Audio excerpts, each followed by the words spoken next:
Hey, what's the deal, YouTube? It's your girl, Miss Honey.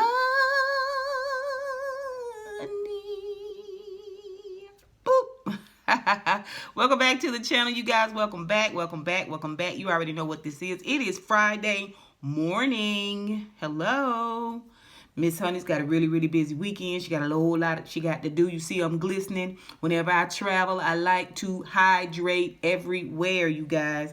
And I will not be here to do a Saturday upload or a Sunday upload. So I want to give you guys this Power Book 3, Raising Kanan, Season 4, Episode 5, review/analysis early Friday, so you can chew on it all weekend, and Sunday when I'm not driving. And you guys have had a chance to see it, I will be able to reply and talk to you guys in the comments, okay? Listen, this was a good episode. I still have my questions. I still have my doubts, but this was a good episode. This episode is entitled The Nail That Sticks Up, okay? And if you like me, you grew up in the country, you know that means lockjaw. Oh, that means lockjaw. You step on a nail wrong, baby, and that thing get infected, you gonna end up with lockjaw. You know what I'm saying? Gangrene, right? You know, you could lose a limb behind a nail that sticks up, right? You could lose your entire life behind a nail that sticks up, all right? But in this case, Power Book 3, Raising Kanan, I'm not sure who the nail is that's sticking up. Is it unique? Huh? Is he the nail? I believe it's unique. But by the end of this episode, I started to question. Was it fame?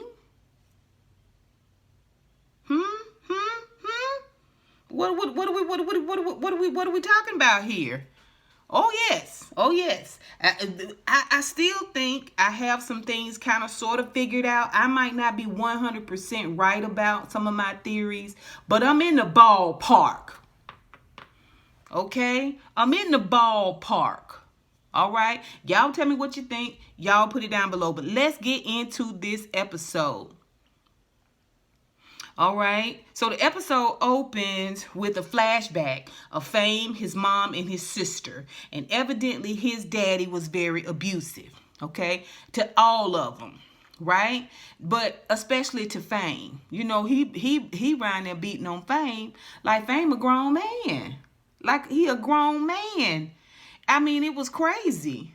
I don't know who the little dude was that played young Fame, but baby, listen. He can take a fake punch. I don't know how they did it, but it looked real, and I was terrified for Fame. We see where Fame's mom and his sister decide this is the night they got to escape, and they go get Fame up and get him rallied up to get him in the car. But you know, children, honey, they always got to run back. They always got to run back in the burning building for something. You see what I'm saying? This is what I'm telling y'all. Pack y'all children up before you wake them up. Pack them up before you wake them up. And that way, I got Teddy already. I got your kitty cat already, okay? I got your little bitty puppy dog already in the car. You ain't got to run back in the building for nothing. Fame go running back for one of his action figures. Y'all don't know action figures was big in the 90s. Okay, He-Man, Skeletor, you had all of the Ninja Turtles. Well, he go run back for his superhero that keep him protected at night when his daddy beating his mama. And daddy come up on him and go to beating him, and mama shoot him in the side. And then throw the gun on the ground. Mama, you okay. They run out the house. Papa, he don't know how to get somewhere and sit down. Now, you already been shot. Your whole entire family trying to leave you in here. And you're lucky they didn't set the whole building on fire, sir. With you in it. Especially since you a ne'er-do-well. You know account. Yeah. He out there in the street holding a bloody side, shooting after the car. If you don't get somewhere and sit down, You broke down. You already anyway. They go to a shelter, and Fame tells his mama right then and there that he is going to protect her. Don't worry, mama. I'm going to take care of you. Okay? It's a tender moment. The next thing we see is where Fame mama is present day down at the police department talking to Garcia. And she trying to get him to understand it's been 3 months since Fame was gone. Now, this is the way they tell us how long Fame been gone. Okay, she said when I first came, it was 3 weeks. She told me to come back in a month. It's 3 months later now. She said, 3 weeks, come back in a week. She came back in 3 weeks. She said, now it's been 3 months since my baby been gone. I want to know where my baby is. Okay? And, I was like, God, dog, it's been a long time. Fame been on the run for a minute. That's what Garcia say. Garcia say he ain't lost. He ain't missing. They say he on the run. Because we gon' charge him. We got charges against him. We got a warrant out for him. Okay? Now, y'all know Fame was a little bit of a scaredy cat. Even though he never did do a whole bunch of whippity whip, whip, whip, whip. In terms of talking to the people, them folks. But at the same time, Fame was not I'm about these streets, you know what I'm saying? I got hort. No, that wasn't Fame. Fame was about their music and doing his own thing, getting high. He was not, you know what I'm saying? He wasn't a rah-rah. So, you know, when they ended up eliminating Freddie, that he had his eyes closed and he was barely, you know, that ain't Fame. But we see he been gone for a minute. The police sent her over to Kanan, even though at the same time it was like Kanan Stark is anybody know where he is? Kanan Stark know where he is, and Kanan Stark is a very dangerous character. You know what I'm saying? So why you sending this man mama over there? If he this dark and treacherous and all of that, they trying to get us to forget about the fact that they was in high school. These are high school kids. These are high school kids. These is not first year of college. These are high school children. Okay, because Fame mama told Garcia Kanan Stark was Fame's best friend. And he would never do that, you know. And they've known each other since kindergarten. I'm just trying to figure out why she never went over and talked to Raq or never got any help from Raq. I don't know. It just seemed weird. It do seem kind of strange. Since now we know that they've been friends since kindergarten. You know, usually y'all go to each other's birthday party, that type of situation. You know what I mean? So, it was a weird moment, and it is at this moment I realized this is the episode we gonna find out what went on with Fame. Okay, not necessarily what went on, but where ultimately Fame is. Okay, we see where Raq, her spots are not doing good. They don't have a lot of supply.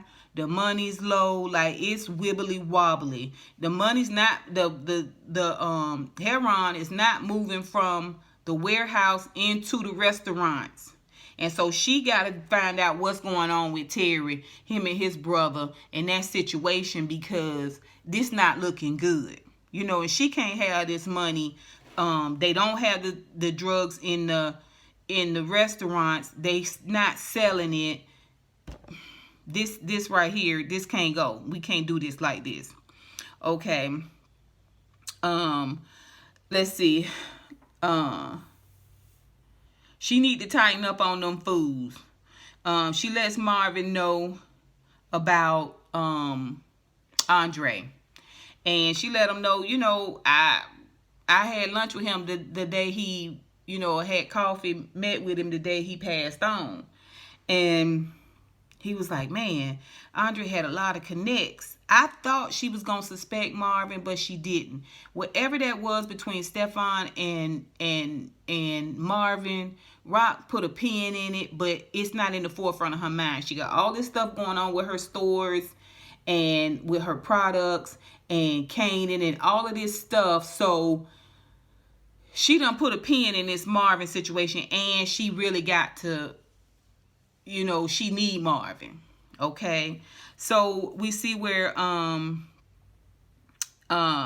Kanan is at his apartment, and he is OC is there. OC bringing all the money in, and Kanan is collecting the money, and then he's supposed to give product out to OC. OC gonna go and get the products out to the runners. All right. OC is worried because he said, you taking all this money, you collecting this money, you not giving all the money to your mom. And I'm worried about that. What we gonna do if Raq come through here? And Kanan tell him, don't you worry about Raq. Raq ain't asking and we ain't telling. You need to mind your business. Okay? You need to mind your business. All right? Don't worry about what I'm doing. Okay? If you need money, say you need money. Okay? But don't be in my business. Don't be in my mama's business. And don't be going around with the yakety yak. Okay? Mind your business. Okay? We see OC get his nose a little toot toot toot toot. I said, okay, now I know. He said he got hay fever, but OC, you sure you ain't on that stuff? You sure you ain't on that stuff? Now, I would say it's going to stunt your growth, but, okay. I got my good eye on you, OC. I got my good eye on you. Okay? Kanan leave out of there, and he go to a storage unit. In the storage unit, he got a, what we call it? When we went to college, everybody had one. It's like a little trunk. Okay, he got a little trunk in there, your old school trunk. It don't secure nothing. It's just for college. It's just for you to keep all your food in, and you put a lock on it so your roommate won't be in and out your food trunk, in and out of your products. That's really all it is. But in his trunk, he got a lock on it, a combination lock. Girl, this is 1990s. He got a combination lock on that joker, baby, and it's full of money. In the backpack, all the money from the backpack, he pours it in. Now, the thing is almost at the tippity tip. And he got it layered in there nice. I mean, he probably, I don't know how much. I can't, I don't know if they see notes or what it is. But he got it in this trunk. And he got a cover over it. Ain't nothing else in that storage unit but that. It's not the most secure. Once you get in the storage, you don't need a combination lock. All you got to do is carry that trunk out of there. And, you know what I'm saying? They got your entire life savings, Kanan. But we glad you got a stash house at least for your money. All right? It could be done better. It could be done better. All right? It could be done better. But it's fine. All right, let's look and see. Okay, we see where Juke and Mara meet at the cafe. Mara said that the people think that the police think it was a break-in, and she then questions Juke about if she had something to do with it. I was like, how long y'all done known each other? Girl, ain't nobody trying to kill your man for you. Juke played it cool. Now, there is some theory that this is where Juke changed. After she saved her dad, this is where Juke changed, okay? Later on, when she with Marvin, and helping Marvin take care of his bandits after she done talked to Mara, she does the same thing. She plays it real cool. When Mara confronts her about it, she was like, I asked you for your address because anything happened to you, I want to know where I could look for you at. And she played it cool. But Juke always been cool like this, you guys. She's always been cool like this. She's always been kind of nonchalant, not pressed type thing.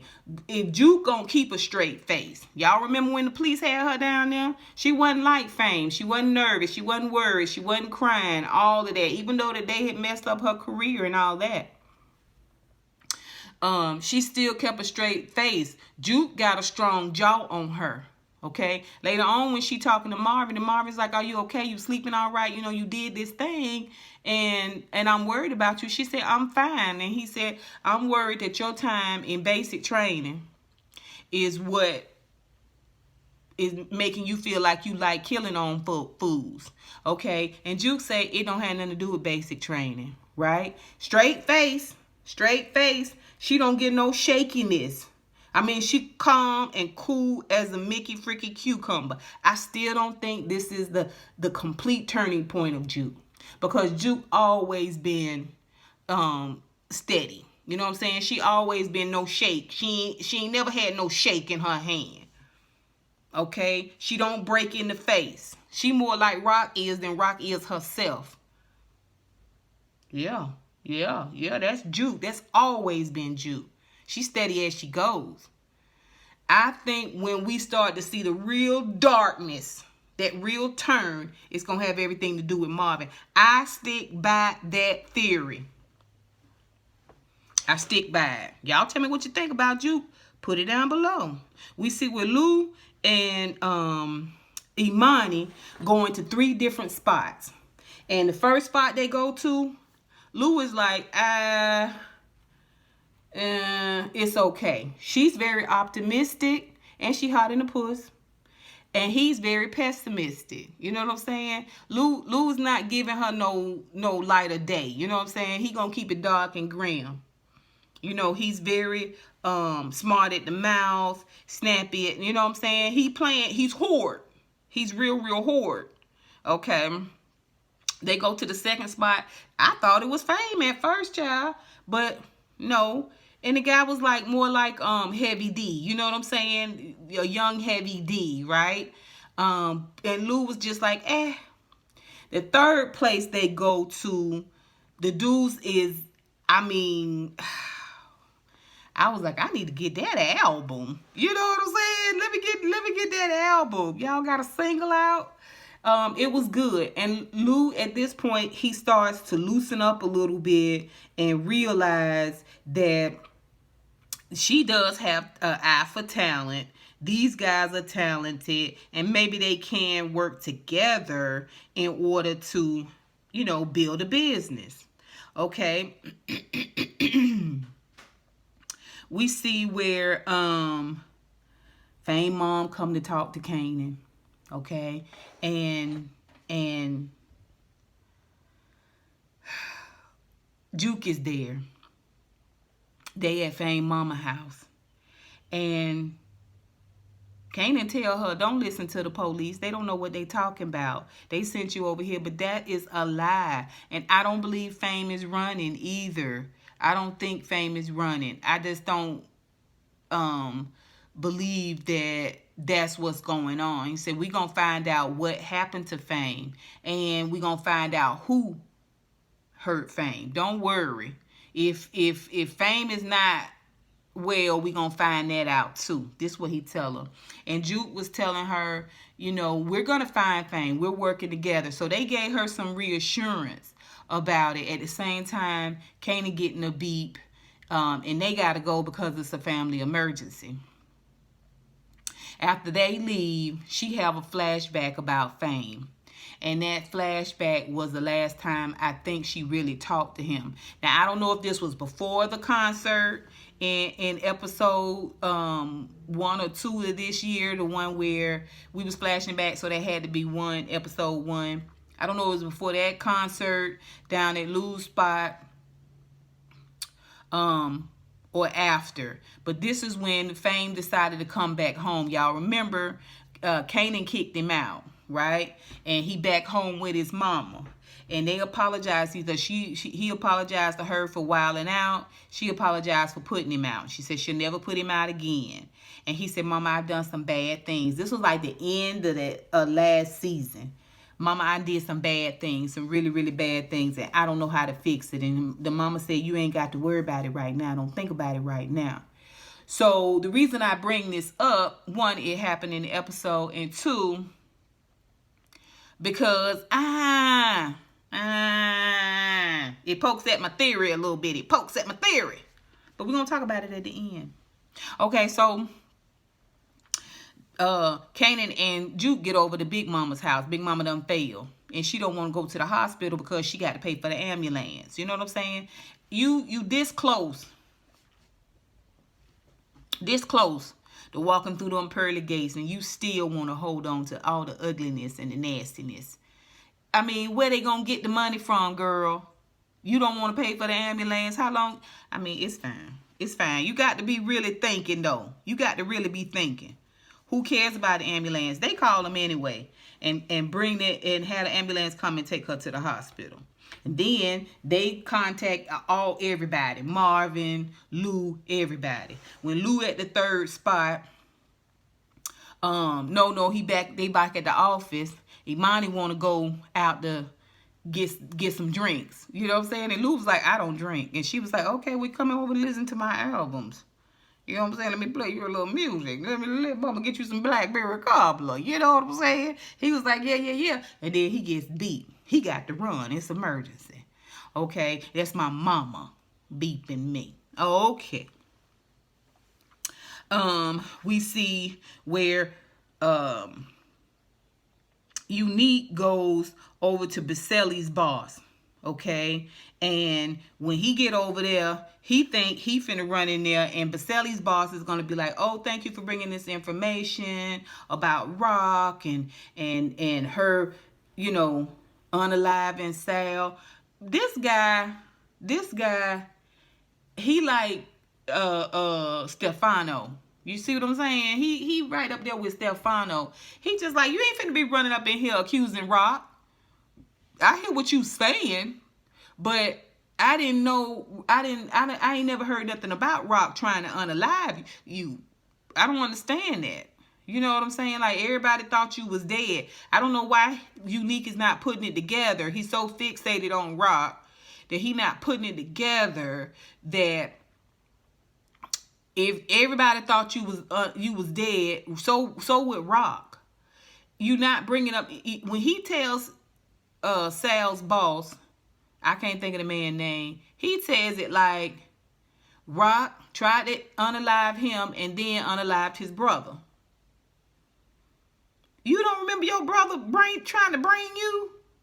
Opening your skull up at your spot downtown? You don't remember none of that? This is you. It's that part. It's like when he went into that warehouse where Ronnie had been unalive. It's like Ronnie's spirit left his body and jumped into Unique's broken body. This is Ronnie. Can't be reasoned with, none of that. The guy sent him out of there and tell him, you need to come up with a plan. You ain't got no crew. You ain't got none of that. I'm not finna get behind this harebrained scheme you got going on. Okay, because then it's going to put me in war with Stefano too, and I can't have all that. Unique leave up out of there. First of all, he done already snapped a little bit on the dude, and the dude had to tell him to settle down. Then he snapping on the dudes that's about to escort him up out of there, and it's 10 of them and 1 of him. Okay, he get outside in the car, and baby, when I tell you he got in that car and he lost it. He started punching that steering wheel. I was like, oh, somebody give him an Adderall. You know what I mean? You need an Adderall. You need to go see if you can find you something to pull on. You know what I mean? Anyway. So he on a mission, baby. He is on a mission. He is single-minded and focused. You know, I'm like Sal Baselli's old boss. Why? Why you have to rock so hard? Why so much vengeance? Okay, we see where Raq is meeting with Quan. And Quan want to know why her load was like, why you didn't give me the extra 20% we agreed upon. Raq said, I ain't agreed upon nothing. And he's sitting there peeling the orange. It's very dismissive. It's very dismissive, you know. And Raq is not going. She not going. Raq is like, what are we talking about? Child. He's a nasty little piece of work. He goes on and on about, you know, Unique's body wasn't even cold in the ground good, and you took over all the businesses. I got more respect for Unique than I had for you because Unique, he knew how to handle business, and Raq, you just messy. And she was just like, what? And he was like, yeah, your son, and you know, after she gathered him with that, since you got so much love and respect for Unique's balls, Okay, she like, no, you ain't finna just be talking down to me. You're not finna be talking down to me. Lifting up a dead man more than you lifting up me. And I'm the one out here moving this product. He said your son came by here. Raq kept it steely. She kept it steely. Okay. And she acted like she knew it. And you know, I was like, ooh, child, you got to put so many pins in so many things, Raq, right now. And he told her he was going to talk to Stefano and let Stefano know that he is not, he said, well, this is what he said after he mentioned Kanan. He said, I hope you're a better mother than you are, you know, a business person, a dealer, you know. And she said, F you, Quan. He said, I'm going to talk to Stefano about I'm not going to be supplying you anymore. And she was like, child, she didn't even say bye. She gathered her things and walked up out of there. And when she get out there, she get to beep about her mama. But she ain't got time for that. She ain't got time for that. She got to go around here and meet with this other man about the fact that this supply is gone. She need to be the new supplier. Come on. And the man said, I was going to get back to you. She said, I can't wait for you to get back to me. This is the Arab man. I can't wait for you to get back to me. I need this to happen. I need to have this happen fast. Of course, like most people, Raq is beautiful and she's radiating. And the man got a little eye for, you know, he got a little respect for her and her power and her strength and all of that stuff. But he want to meet with her current, you know, connection, which is going to be technically Stefano. And so Raq tell him she going to set up the meet. Now, meantime, the family down at the hospital, Marvin hadn't got there yet. Of course, Raq is down here trying to get her business saved. She ain't got time to really be dealing with her mama in that situation right now. But Lou is there. They letting them know that Lou, Juke, and Kanan that they mama gonna need 24-hour care.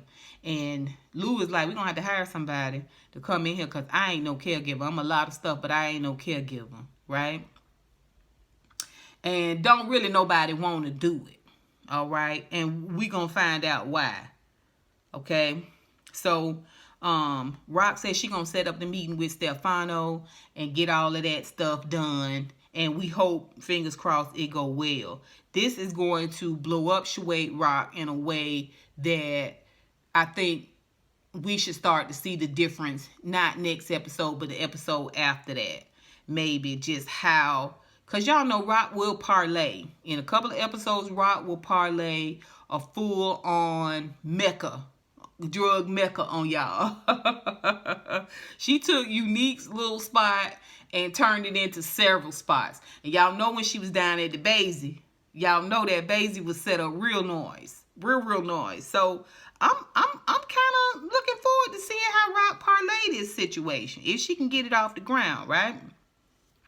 We see where OC walking down the street and Unique pull up. He get in the car with Unique. OC, I don't know if he was doing it before, but he on that junk now. He get in the car and he wants some tissue. And Unique is like, Ninja, use your sleeve. No respect for this dude. So I don't know when he broke into Kanan's spot, if at that point he turned OC for his side, you know, scaring him because he is very aggressive with OC. OC's a little dude. And, you know, I don't know what's going on with all that sniffling, but something, he taking Kanan's business, Kanan and Raq's business back to Unique. And he tell about Kanan skimming. He tell about Raq spots being hit. Everything that's going on in that situation. Now, she hasn't told Kanan about the fact that she trying to be the new connect. Okay, so he can't tell that business. But at the same time, if they slip up and be talking in front of him, then Unique gonna know. I feel bad because this basically makes OC fodder for the season. We know he's for sure guaranteed fodder for the season. Now, who he gonna fall under, I don't know. But I feel like it might be Kanan. Okay. We see where Pernessa roll up on Raq. Okay, Raq done had a long day. And she accused Raq of being the one that's putting money in her box. Now, we do get to see earlier in the episode where Unique goes across the street and puts money in Pernessa's box. Pernessa tell Raq it's been happening for months now. Months. Okay? And Raq tell her, I ain't put no money in your box. I'm not trying to put no money in your box, friend. I don't understand why you here with this. And it's not a bad problem to have somebody give you a ton of money. She said, it ain't nothing in this world free, and it don't come that easy. You know that, Raq. Raq was like, look, maybe Unique had some friends that took care of him and decided to keep taking care of you, okay, because of Unique. Now, ain't nobody said, you know what? We never did find Unique body. You know what I'm saying? You think it could be a chance that he could be alive. So, Raq go on in the house. Like I said, she done had a long day. Pernessa is just like, what is going on? I was like, Pernessa, if you don't get that water money and get on up out of there, I don't know why you don't take that money and stack that money and get the heck up out of Jamaica, Queens. It ain't safe for you there, girl. It ain't safe for your family there. Even if you glad to see Unique back, it ain't the same Unique. You got to take your son for y'all safety and get the heck out of Dodge. I'm just saying, girl, don't hang around here trying to get some answers about something you don't need to know. Okay, so we see where Raq done talked to Marvin and told Marvin after they went over there and talked to Terry's brother and said, where your brother at? Tell your brother I want to talk to him because he's not moving my product out of this warehouse and getting them over to the restaurants. And Terry's brother act like he high too. Everybody on this own supply. I believe OC is high, and I believe Terry's brother is obviously getting high. And Marvin pull out a gun and tell him, listen, you better get your brother together. You best get your brother together and get this fixed.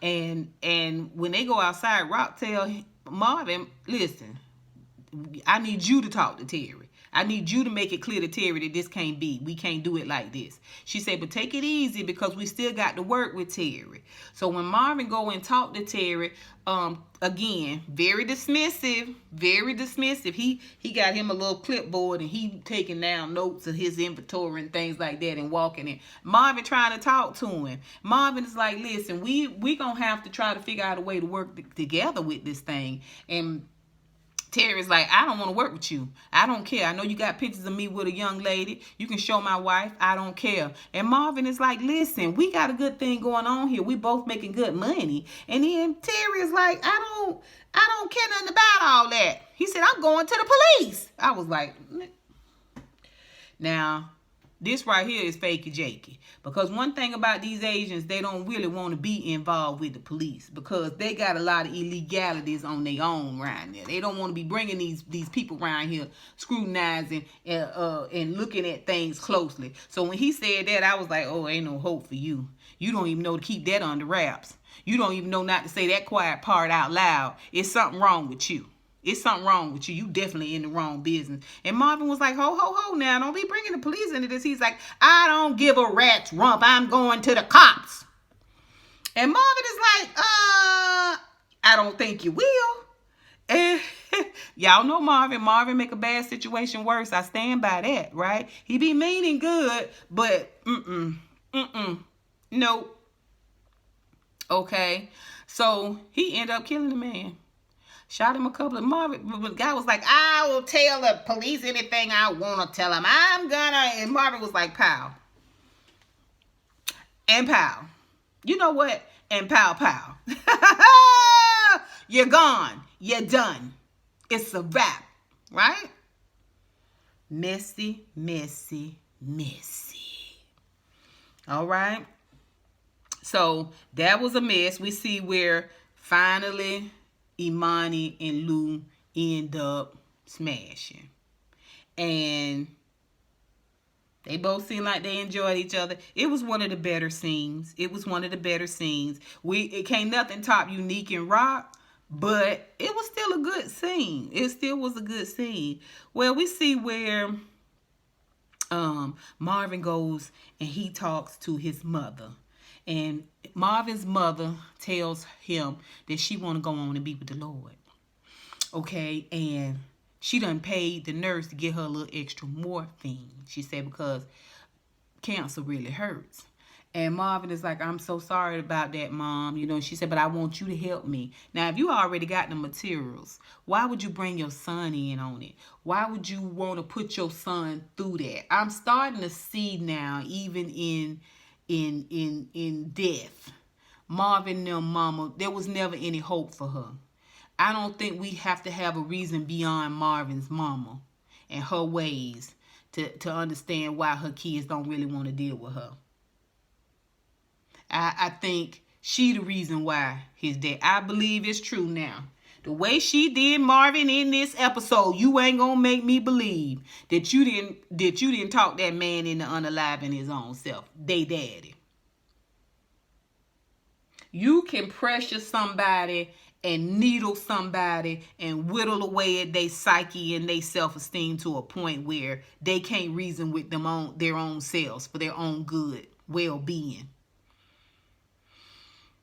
Marvin leave out of there and he kind of broken a little bit. She want him to do this thing. She want him to help her to transition on. He leave out of there and he's just trying to pull it together. He got Juke out there. He got to worry about her. He got these pressures, you know, with Raq and the situation in their business. And now this. Okay. Later on, we see Marvin go back to see his mother. Now, by this time, she at home. They got a caregiver. All of this stuff. Now, you done already paid a nurse to give you a little extra morphine on the side. Instead of you going ahead and taking your last little bit of strength. If this what you want to do, girl. If this what you want to do and doing it. See, you don't want to be caught unaliving yourself. Maybe you have some religious beliefs and feel like, that ain't no good. We don't, you know what I'm saying? That's a no-go. But you rather put that burden on your son. You rather put that burden and that stigma on your son, knowing it will change his life forever. He come in there, he look at the vial of morphine and he got a thing of water and he tell her, I can't do it, Mama. He pick it up, he look at it, he said, I can't do it. I cannot do it. First I was like, well, maybe she asked him because he used to be a base head. You know what I'm saying? He know about them intravenous.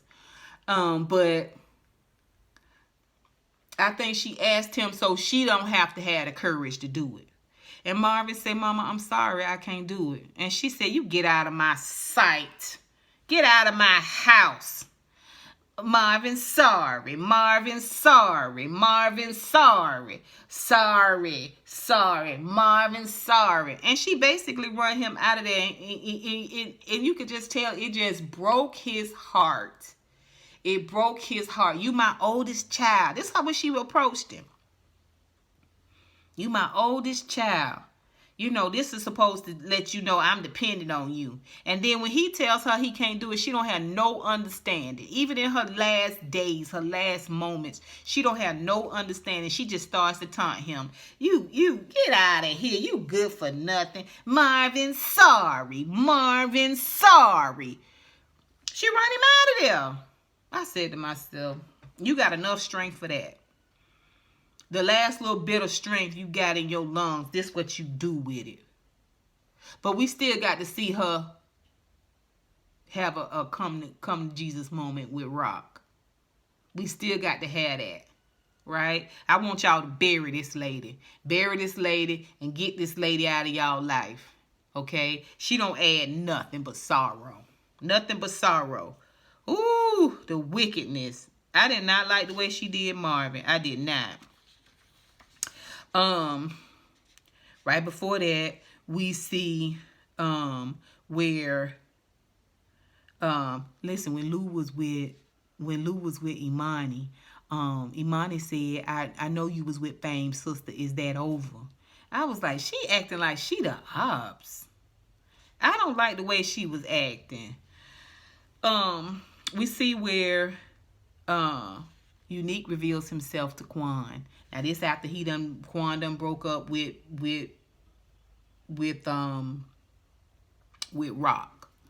He getting out, going into the car, and here Unique is. And Quan is quite pleased to see that Unique is alive. We gonna see. This is Unique's way of getting his crew together. Quan gonna be a part of his crew. They both now got beef with Raq. Okay, we see we find out what happened to Fame, you guys. So, young man goes into a convenience store and steals a 40. The man at the convenience store chases the young dude, and the dude goes up and down and around and through the alley and through the back of an abandoned building. When he get in there, he see a hand hanging from underneath the mattress. Him and the man come up on him, and both of them just standing there because they realize they see a dead body. He lifts up the mattress, and we don't get to see the body, but we do get to see the hand. And it's been there for a minute. So Fame been gone 3 months. It looks like he been gone 3 months. Yeah. All right. The hand. So they get the body downtown, and Fame's mom is there, and the actress that plays Fame's mom did a great job here. It was very emotional because Garcia was like, you don't want to see him, and he's not in good condition, and she said, I want to see my son. And when they uncovered it, we don't get to see it, but she sees it, baby, through that glass. She was so broke. She was so broken in her spirit. Ooh. Oh, my. Oh, my. She gave us a visual of what it's like to really, really see your child in such a horrific way. Not looking like he sleep, but you rest assured he looked dead. And them eyes filled up and welled up, and she brought them 2 hands up to her mouth. It was heartbreaking. It was heart-wrenching. I couldn't help but get emotional, right? Fame is gone, you guys. Fame is gone. All right? We get to see the end of the episode where Kanan finds out on the phone that Fame is gone. And he doesn't really believe it. Are you sure? Where'd you hear this from? Where'd you get this information from? And we don't hear the other person on the line. He hangs up and he goes to his cassette rack and he pulls out Famous cassette tape. And in his mind starts to play Fame singing For the Last Time.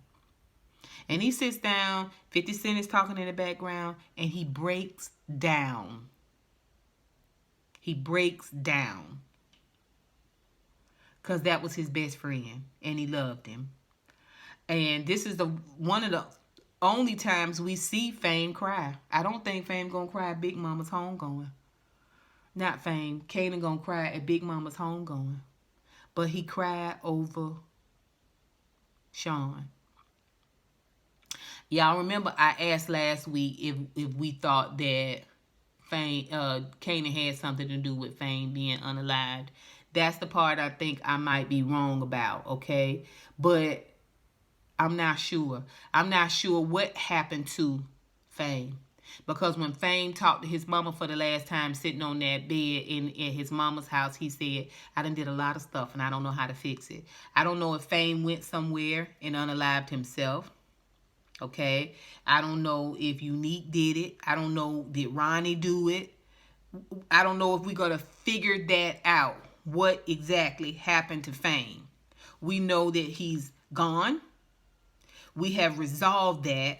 But how he left this earth, we don't know for sure. And I'm not sure we're going to find out. Unless it's convenient for the storyline. Like I said, I think a lot of scenes were shot. I think a lot of ideas were had. And I think we're trying to wrap up this Fame situation, but to what end? How does it benefit the storyline? How does it move things forward? Also, seeing this, now I realize when we get into season 5, we already 3 months ahead in season, in terms of storyline and how things are moving with the characters. When we get to season 5, I mean, it's going to be highly accelerated. highly accelerated. Again, yeah, those are my questions. Y'all think Fame unalived himself? Y'all think Lou may have done it? Because, you know, Lou was inebriated. He did a lot of stuff I'm sure he don't remember. Okay? I just want to know if they're going to at least talk to us about it. That was a good scene where Kanan mourned. It wasn't as impactful as the Marvin and his mom scene, or the Fame and his mother scene where she had to view his body. But, I mean, you know, at least we saw some human emotions from Kanan. I don't know what's up with Marvin, with that character. I still believe that character is going to leave us soon. I think the loss of Fame is not as impactful as they, you know, wanted it to be. I don't even think that was originally the plan for this season, was for Fame to be unalived. I still think Marvin is gonna be our biggest loss this season. It could be Lou. I could be wrong, but I think it's gonna be Marvin. I mean, we putting a lot of energy into Marvin and his feelings and his love for Juke and their closeness of their relationship, and it just feels like Marvin's gonna be our loss this season. Y'all tell me what you think. Y'all put it down below. Listen, like I said, Juke is not there yet. She's not full. She's still Laverne right now. She not full on Juke as we knew her in power yet. And I do believe that the loss of Marvin is what's going to push her into complete and utter darkness. I'm prepared to be wrong, you guys. Y'all tell me what you think. I hope you enjoyed this review. Please remember to rate, comment, and subscribe. Share the video, you guys. And until next time, honeybees. Mwah, mwah, mwah. Y'all make sure y'all tell me how the episode was for you, how you liked it. Until next time, honeybees. I holla.